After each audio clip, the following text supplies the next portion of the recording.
Bon solstice! J'espère que vous portez à merveille. Donc, je vais vous guider dans une méditation alchimique, mais avant de commencer, je vais nous mettre dans le contexte, question de savoir qu'est-ce qu'on fait. Donc, le solstice, qu'est-ce que c'est? C'est une célébration qui a été soulignée par de nombreuses cultures, de nombreuses traditions à travers le temps.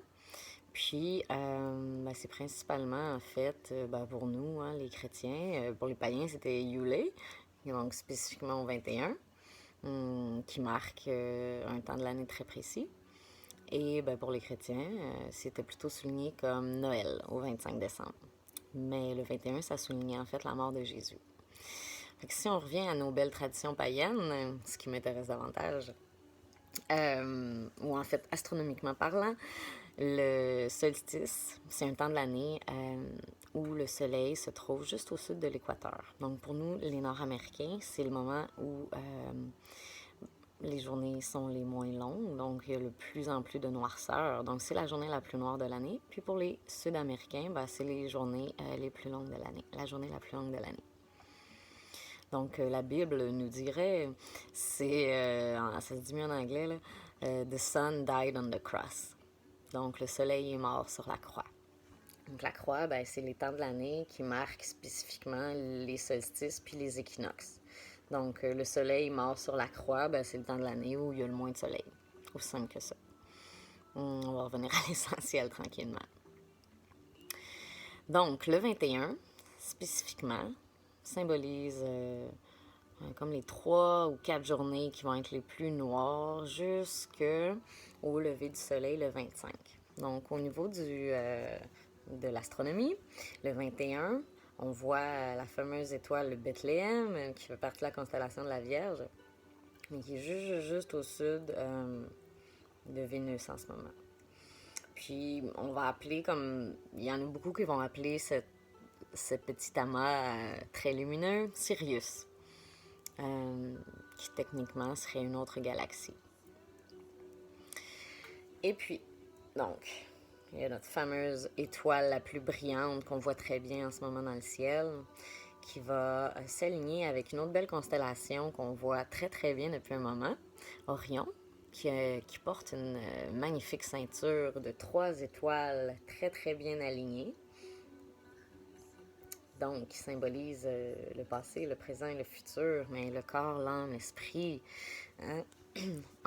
Durant la méditation, on va apprendre à mieux utiliser notre beau saut d'astronaute pour être un petit peu plus efficace et l'utiliser à sa pleine capacité. Donc, on suit l'étoile la plus brillante dans le ciel. On suit les 3 mages. On va également dire les 3 kings ou 3 wise men. Je vous les décris tout de suite après. Et le 25 au matin, je nous encourage à regarder le beau spectacle du soleil qui va se lever à l'aube. Donc, ça symbolise notre soleil intérieur, notre canal d'énergie qui nous connecte justement directement avec... peut-être avec...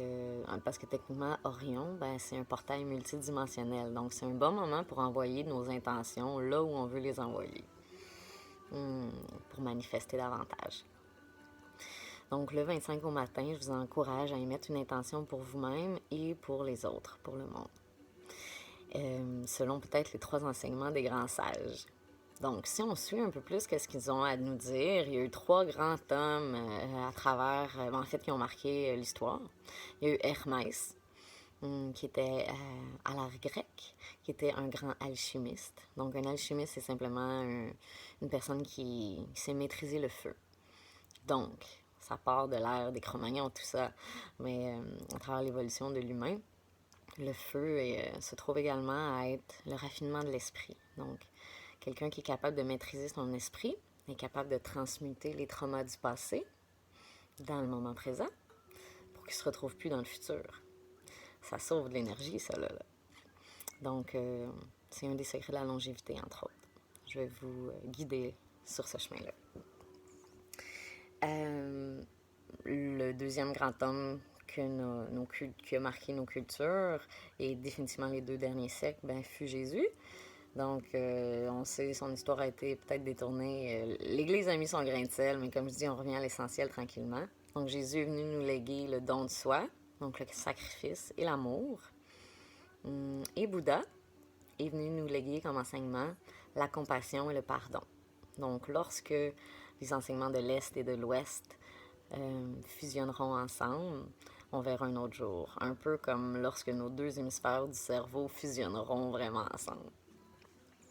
Donc, tout ça ici, un alchimiste, c'est quelqu'un, le feu, l'énergie du feu, c'est l'énergie de la Kundalini, l'énergie de la conscience qui monte, donc l'énergie du serpent qui monte sur l'arbre de la connaissance pour donner la vérité à Ève. Donc, on peut voir de plein de façons différentes, mais l'énergie de la conscience qui monte sur l'arbre de la connaissance, ben l'arbre de la connaissance, c'est nous. Plus qu'on apprend, on développe nos connaissances, plus que notre conscience peut s'éveiller. Et à la vérité, n'est-ce pas? Donc, sans plus tarder, je vous invite à connecter avec votre souffle. Et juste l'observer. Fermez les yeux, connecter dans le moment présent, une position bien confortable, assise.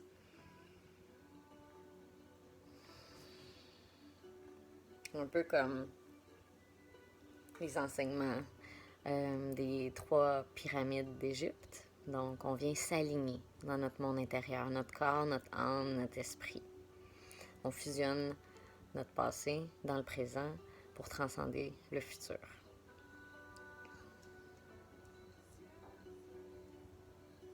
C'est comme ça qu'on développe l'immortalité. On connecte au souffle, la partie de moi qui me connecte à mon âme, qui va m'accompagner du début à la fin, dans mon souffle d'astronaute, qui me connecte dans le moment présent, ici, maintenant, et avec la qualité de l'air que je respire, j'arrive à revitaliser mon énergie. J'observe si mon souffle tend à bloquer dans un centre d'énergie spécifique, un endroit précis dans mon corps. Donc, en observant mon axe central,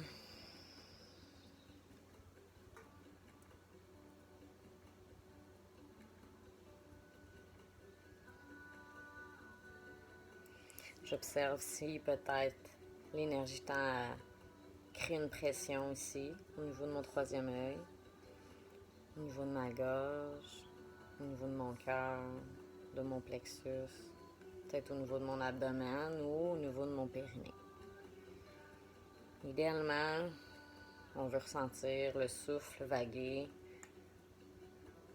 du haut de la tête jusqu'au périnée. Et tranquillement se laisser aller dans la vague du souffle.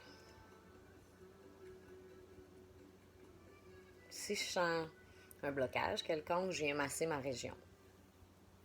Je viens décristalliser une région lourde où l'énergie circule moins.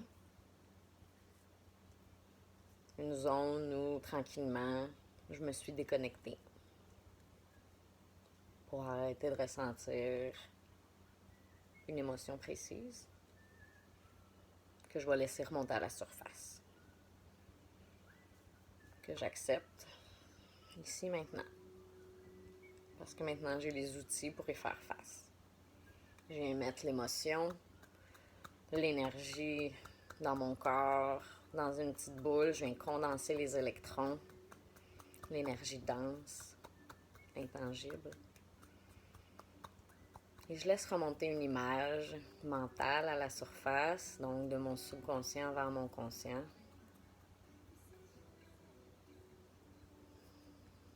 C'est pas grave si l'image est irrationnelle. Mon système nerveux, lui, fait pas de différence entre cette vie-ci et mes vies antérieures.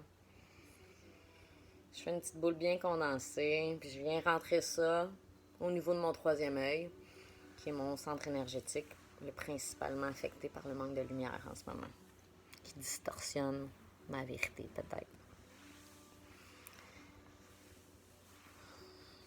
Et je balaie tout ça vers la Terre, qui est la maîtresse alchimique par excellence. Je répète le processus. J'observe dans mon corps un endroit où l'énergie circule moins.